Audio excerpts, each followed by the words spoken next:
ఈరోజు ఎన్నిక 11 గంటలకు జరగాల్సినటువంటి సందర్భంలో తెలుగుదేశము పోలీసులు ఇద్దరు కూడా కలిసి కౌన్సిలర్ని అక్కడికి రానివ్వరని దౌర్జన్యం చేస్తున్నారని విజయవాడ నుంచి తిరువూరు వెళ్ళడానికి భద్రత కల్పించాలని చెప్పని ఈ అంశాలతో కూడుకుని నిన్న ఎన్నికల కమిషన్ దృష్టికి ముందస్తుగానే వైఎస్ఆర్ కాంగ్రెస్ పార్టీ డెలిగేషన్ అంతా కూడా తీసుకుని వెళ్లి చెప్పాం.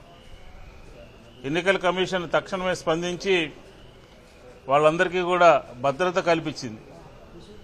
ఒక్కొక్క వ్యక్తికి ఒక్కొక్క గన్మెన్ ఇచ్చి పంపండి అనంటే కౌన్సిలర్లు అందరూ విజయవాడలో క్యాంపులో ఉంటే ఇక్కడి నుంచి భద్రత కల్పించాల్సినటువంటి పోలీసు యంత్రాంగం తప్పించుకుని తిరువూరు వస్తే మేము భద్రత కల్పిస్తాము అని చెప్పని ఇది ఎలా ఉందంటే పూర్తిగా తెలుగుదేశంతో అధికార పార్టీతో కూటమి నేతలతో పోలీసు యంత్రాంగం అంతా కూడా మిలాఖత్ అయిపోయింది. ఎందుకు ఆపాల్సి వచ్చింది? ఈరోజు విజయవాడ నుంచి కౌన్సిలర్ అందరూ 11 గంటలకి ఎన్నిక ఉంటే వెళ్తుంటే రెడ్డిగూడెం ప్రాంతంలో ఆ విలేజ్ దగ్గర ఎందుకు ఆపాల్సి వచ్చిందో ప్రభుత్వం సమాధానం చెప్పాలి అని చెప్పి ఈ సందర్భంగా చెప్తా ఉన్నాం. మెజార్టీ లేకపోయినా భయంతో కౌన్సిలర్ని ఆపి బలవంతంగా నిన్న 4 కౌన్సిలర్ని బలవంతంగా తీసుకుని వెళ్లి పార్టీలో చేర్పించినటువంటి పరిస్థితి చూసాం. ఈ రోజు కూడా అదే రకంగా చేయాలని ప్రయత్నం చేస్తా ఉన్నారు. మెజార్టీ లేకపోయినా తిరువూరు మున్సిపాలిటీని హస్తగతం చేసుకోవాలని చెప్పని దౌర్జన్యంగా చేసేటటువంటి కార్యక్రమం జరుగుతోంది. ఎన్నికల కమిషన్ డైరెక్షన్ ఇచ్చినా అలాగే ఈరోజు ఉదయం కోర్టులో కూడా వైఎస్ఆర్ కాంగ్రెస్ పార్టీ పిటిషన్ దాఖలు చేయడం జరిగింది. కోర్టు కూడా ఆశ్చర్యపోయింది. ఎన్నికల కమిషన్ స్పష్టంగా ఆదేశాలు ఇచ్చినప్పటికీ కూడా ఎందుకని పోలీసు యంత్రాంగం ఈ రకంగా వ్యవహరిస్తుంది? ఒక 30 నిమిషాల్లో అరగంట లోపు నాకు పూర్తి సమాచారం కావాలి అని చెప్పని న్యాయస్థానం కూడా ఆదేశించడం జరిగింది అని చెప్తున్నాం. అంటే ఈ ప్రభుత్వానికి కానీ ఈ కూటమి ప్రభుత్వానికి కానీ పోలీసు యంత్రాంగం కానీ ఎన్నికల కమిషన్ అన్నా లేకపోతే న్యాయస్థానాలన్నా లెక్కలేనటువంటి పరిస్థితి కనపడతా ఉంది. మెజార్టీ ఉన్నప్పుడు మీకు మెజార్టీ ఉంటే ఎందుకు ఇలాంటి అరాచకమైనటువంటి కార్యక్రమాలకి ఎందుకు ఈ రకమైనటువంటి కార్యక్రమాలకి పాల్పడుతున్నారో ఆంధ్ర రాష్ట్ర ప్రజలకి సమాధానం చెప్పాల్సినటువంటి అవసరం ఉన్నది అని చెప్పిన వైఎస్ఆర్ కాంగ్రెస్ పార్టీ డిమాండ్ చేస్తోంది. ఉదయం నుంచి అడుగుతా ఉన్నాం, అధికారులందరికీ చెప్తా ఉన్నాం. వాళ్ళు చెప్పేది ఒకటి, క్షేత్రస్థాయిలో జరిగేటటువంటి కార్యక్రమం వేరేది. ఎన్నికల కమిషన్ నిన్న డైరెక్షన్ ఇస్తే విజయవాడ నుంచి ఎన్నికల కౌన్సిల్ హాల్ వరకు ఎందుకు మీరు భద్రత కల్పించలేకపోయారు? ఎందుకు మీరు గన్మెన్ లేవలేకపోయారు? దానికి సమాధానం చెప్పండి. ఆ రోడ్డు తిరువూరు వస్తే భద్రత కల్పిస్తారంట. విజయవాడ నుంచి తిరువూరు మార్గ మధ్యంలో కూటమి నేతలు రౌడీజంగా అరాచకంగా రోడ్ల మీద నుంచి ఎవరు వెళ్లకుండా అడ్డుకునేటటువంటి ప్రయత్నం చేస్తున్నారు. ఎందుకు అంత కక్కుర్తి మీకు? మెజార్టీ లేనప్పుడు ఎందుకు రావాలి రోడ్డు మీదకి? పోలీసులను అడ్డం పెట్టుకుని కౌన్సిల్ సంపాదించాలని ప్రయత్నం చేస్తున్నారా? కాబట్టి ఈ అరాచక పాలనలో అందుకనే ఈరోజు మళ్లీ వచ్చి ఎన్నికల కమిషన్ దృష్టికి తీసుకువెళ్లి నిన్న మీరు ఇచ్చినటువంటి ఆర్డర్ని ఒబే చేయకుండా రోడ్డు మీద కౌన్సిలర్ అందరినీ ఆపడం జరిగింది అని చెప్పని కంప్లైంట్ చేయడం జరిగింది. ఆవిడ కూడా మేము చెప్పినటువంటి విషయాలన్నీ విన్నారు. పోలీసు యంత్రాంగంతో అధికారి కలెక్టర్ గారితో వాళ్ళతో మాట్లాడుతూ ఉన్నారు. ఇది కనుక ఈ విషయంలో కనుక సరైనటువంటి చర్యలు పోలీసు యంత్రాంగం తీసుకోకపోతే తదుపరి కార్యాచరణ ప్రణాళికని ప్రకటిస్తామని చెప్పని కూడా వైఎస్ఆర్ కాంగ్రెస్ పార్టీ చెప్తాం. అందరికీ నమస్కారం. ఈ తిరువూరు మున్సిపల్ ఉప ఎన్నికల్లో టీడీపీ వాళ్ళు కూటమి ప్రభుత్వం చేస్తున్న దౌర్జన్యాలు నిజంగా దారుణం. అసలు నిజంగా ప్రజాస్వామ్యంలో ఉన్నామా లేదా అర్థం కావట్లేదు. ఎన్నికల కమిషన్ స్పష్టంగా ఆదేశాలు ఇచ్చినా కూడా క్షేత్రస్థాయిలో దాన్ని పాటించకపోవడం ఏంటి? ఎంత అన్యాయం అసలు. అయినా మీకు 164 సీట్లు ఇచ్చారు ప్రజలు. ఇవి వైఎస్ఆర్ కాంగ్రెస్ పార్టీకి ఇచ్చిన సీట్లలో మున్సిపల్ ఎన్నికల్లో ఇలాంటి దౌర్జన్యాలకు పాల్పడడం ఎంతవరకు సమంజసం? ఆ తిరువూరు మున్సిపాలిటీలో తీసుకుంటే 17 మా పార్టీ గెలిచాము, 3 ఏమో వాళ్ళ పార్టీ వాళ్ళు గెలిచారు. స్పష్టంగా మా మెజారిటీ కనిపిస్తూ ఉంది. ఇంత దౌర్జన్యంగా మా వాళ్ళని లాక్కొని ఆ మున్సిపల్ ఉప ఎన్నికల్లో గెలవాలనుకోవడం అసలు న్యాయమేనా? ఎంత రెడ్ బుక్ రాజ్యాంగం అమలుకి మీరు ప్రయత్నిస్తారు? అంబేద్కర్ గారు రాసిన రాజ్యాంగం ఉన్న దేశంలో మనం బ్రతకట్లేదా?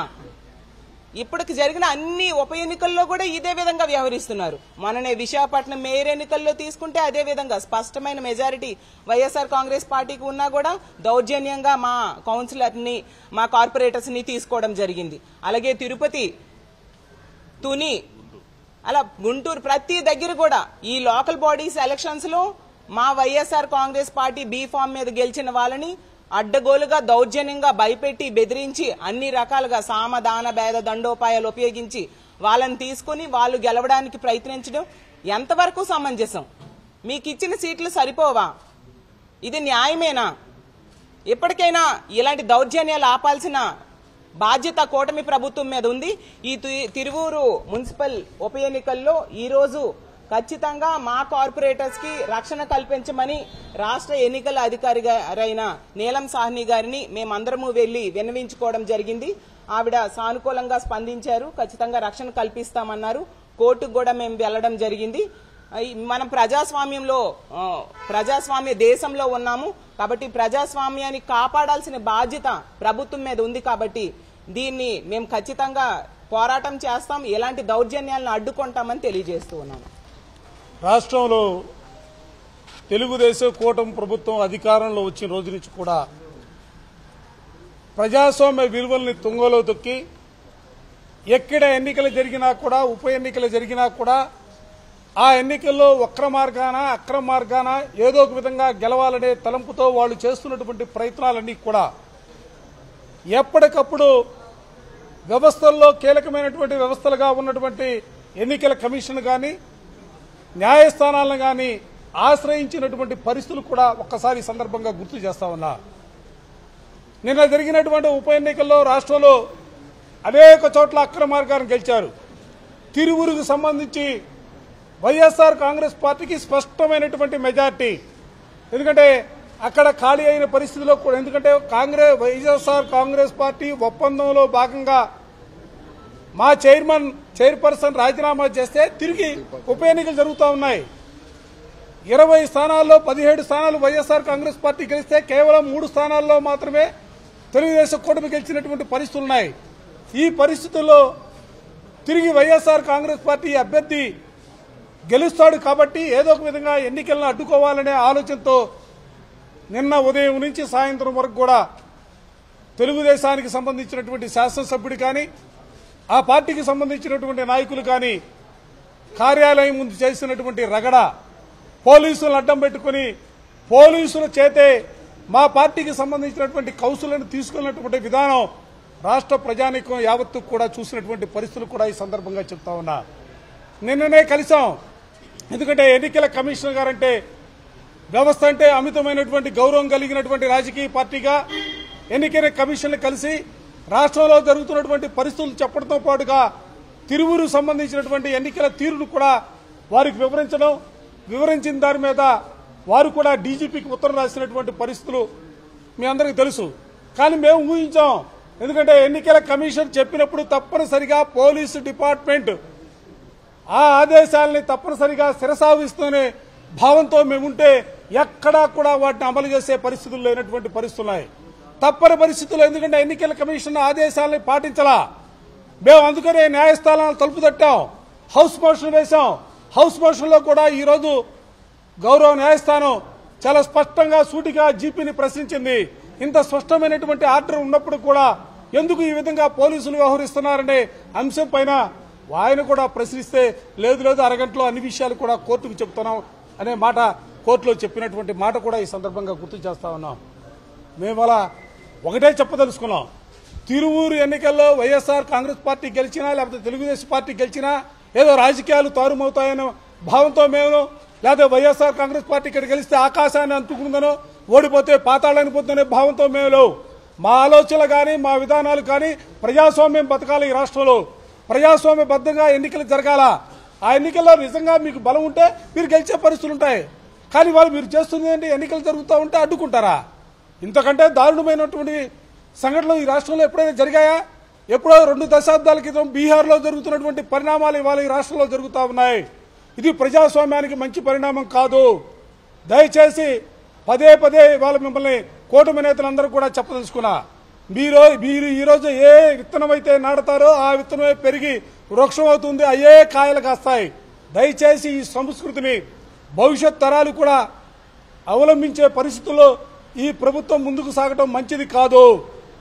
అందుకే మరలా తిరిగి ఇవాళ ఎన్నికల కమిషన్ గారిని మెట్లెక్కాం, తలుపు తడుతా ఉన్నాం, అడుగుతా ఉన్నాం, రిక్వెస్ట్ చేస్తా ఉన్నాం ప్రజాస్వామ్యాన్ని బతికించమని. అడ్డగోలుగా అడ్డుకుంటారా? అసలు ఏ దిశగా ఈ ప్రభుత్వాన్ని మీరు తీసుకెళ్లాలని ప్రయత్నం చేస్తా ఉన్నారు?